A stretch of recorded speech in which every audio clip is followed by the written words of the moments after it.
Natural Prod.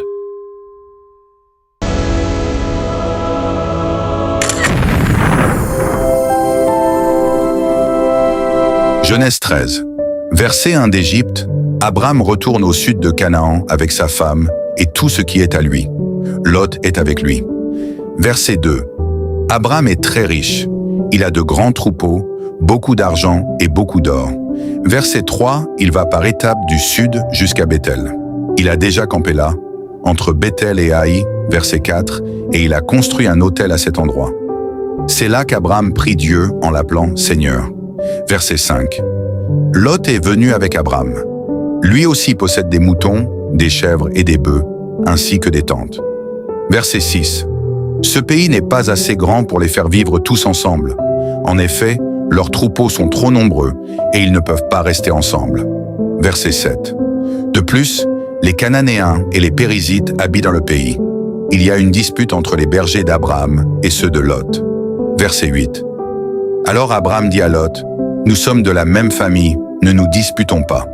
Il ne faut pas de dispute non plus entre mes bergers et les tiens. » Verset 9. « Tu as tout le pays devant toi, séparons-nous. Si tu vas vers le nord, j'irai vers le sud. Si tu vas vers le sud, j'irai vers le nord. » Verset 10. Lot regarde. Il voit toute la plaine du Jourdain. Elle est arrosée partout jusqu'à Soar. Elle est comme le jardin du Seigneur, comme la vallée du Nil en Égypte. C'était avant que le Seigneur détruise les villes de Sodome et de Gomorrhe. Verset 11. Lot choisit pour lui toute la plaine du Jourdain, et il part vers l'est. Voilà comment Lot et Abraham se séparent. Verset 12. Abraham reste en Canaan. Lot campe près des villes de la plaine du Jourdain. Il dresse ses tentes jusqu'à Sodome. Verset 13. Les habitants de Sodome se conduisent très mal.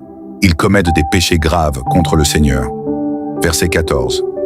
Après le départ de Lot, le Seigneur dit à Abraham, « Regarde bien autour de toi, vers le nord et vers le sud, vers l'est et vers l'ouest. » Verset 15. « Je te donne pour toujours tout le pays que tu vois. Je le donne aussi à tes enfants et aux enfants de leurs enfants. » Verset 16. « Tes enfants et les enfants de leurs enfants, je les rendrai aussi nombreux que les grains de poussière sur le sol. On ne pourra pas les compter, comme on ne peut pas compter les grains de poussière. » Verset 17. « Va, déplace-toi dans le pays de long en large. Oui, c'est à toi que je le donne. » Verset 18. Abraham déplace ses tentes et il vient habiter près des grands arbres sacrés de Mamré, près d'Hébron. Là, il construit un autel pour le Seigneur.